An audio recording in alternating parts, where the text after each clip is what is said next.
So really, what you do in your free time is what defines your life, not your life at work.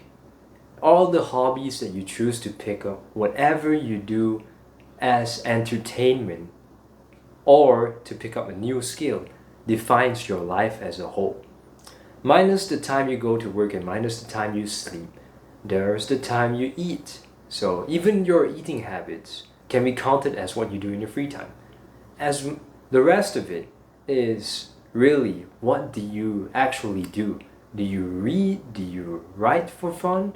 Do you do sports? Or do you just sit around and do nothing? In fact, doing nothing is actually better than scrolling on social media these days. When you scroll, you get brain rot. When you sit around and do nothing, your creativity kicks in, your boredom kicks in, then productivity becomes better, ironically, instead of doom scrolling and watching shit content on social media. So instead, what you want to do with your free time, because of how important it is in your entire life, is to find hobbies that benefit you. Say, when it comes to working out, if you like the gym, why not try racket sports and martial arts? You can even socialize with so many more people over there because of a common interest you guys have.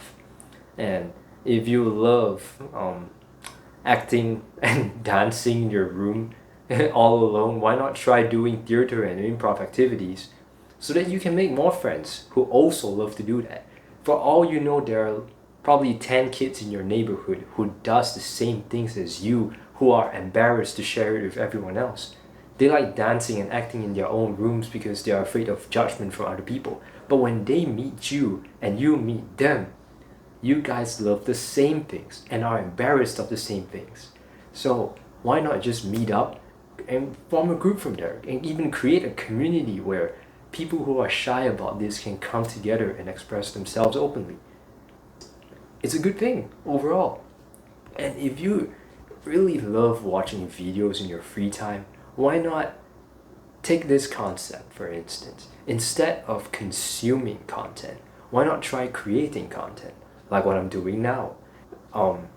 In fact, if you like what I'm doing right now, go ahead and hit the subscribe button so you can see more of my videos on my channel. By the way, you can pick up pretty much any hobby, as long as it is not brain dead consumption of random content. But for instance, when it comes to watching movies and anime or even playing video games, and as long as you have some awareness in it, it is actually okay. And you know when to stop instead of binge watching or binge gaming. When it comes to watching movies and animes or reading books, instead of just mindlessly going through each episode or each page, why not stop for that moment where you find it's really interesting and take note of it. Take note of what really interests you. There could be an inciting incident, what authors like to call an inciting incident, where something kicks the story in motion. There's this character who has been introduced, and something happens that ties him to the plot. Now, why is he related to the plot right now? It could be that there is a serial kidnapper in the neighborhood, and this kid just loves to play racket sports outside with his childhood friend. Then there's a girl that gets kidnapped, and because he has seen a suspicious character in the neighborhood, he gets tied to it. He finds a way to save that girl or the other kids. So why not, instead of just mindlessly watching movies, take note of them. Take note of what interests you and what you think the movie could have done better. Really, like I said, watching movies, animes, and reading fiction isn't a waste of time. But to make it even more worth it, take a pen and paper and analyze the settings, the situation, and even the characters themselves. What do you love about them? Can you relate to them? That is what the author is trying to create. And maybe the author even has a hidden message in the story he's trying to tell. Make a list of how they make you think and how they make you feel. If you can understand the characters in the stories, you can actually understand people better. They are interrelated. Characters in stories are created by real life people. That's the best reference you can get. There is no way that these two things are separate. To have a human character in the story, it has to be referred to something in real life. As such, someday you may even write your own story. And if you ever find yourself short on time while you're watching a show, just hit it on 1.5 or 2 times the speed. You'll be enlightened by how fast you can watch a show and consume that content without spending too much time on it. But I gotta warn you, everything you watch after that will be slow. So you gotta get used to that. Plus, when it comes back to hobbies, if there is something you don't enjoy during your break time, just don't do it. Don't force yourself to do something, to pick up a hobby just because everyone is telling you to do it.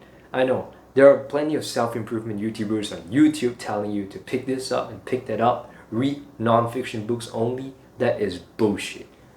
To really spark your creativity, you are not supposed to read the same shit telling you about self-improvement, how to get jacked, how to get ladies, how to improve your mindset. Sure, it is good. Those are good skills to help you improve your life. But you need some sort of things that are outside of self-improvement to bring it into your life holistically so that you can improve yourself. It's not just self-improvement content. It is everything in the world you can ever find, perceived from a different angle. So, really, there isn't much else for me to say.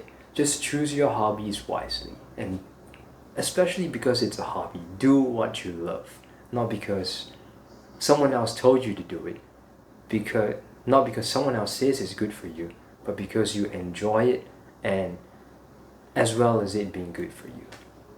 Do the work that's meant for you, for that work is best done by you.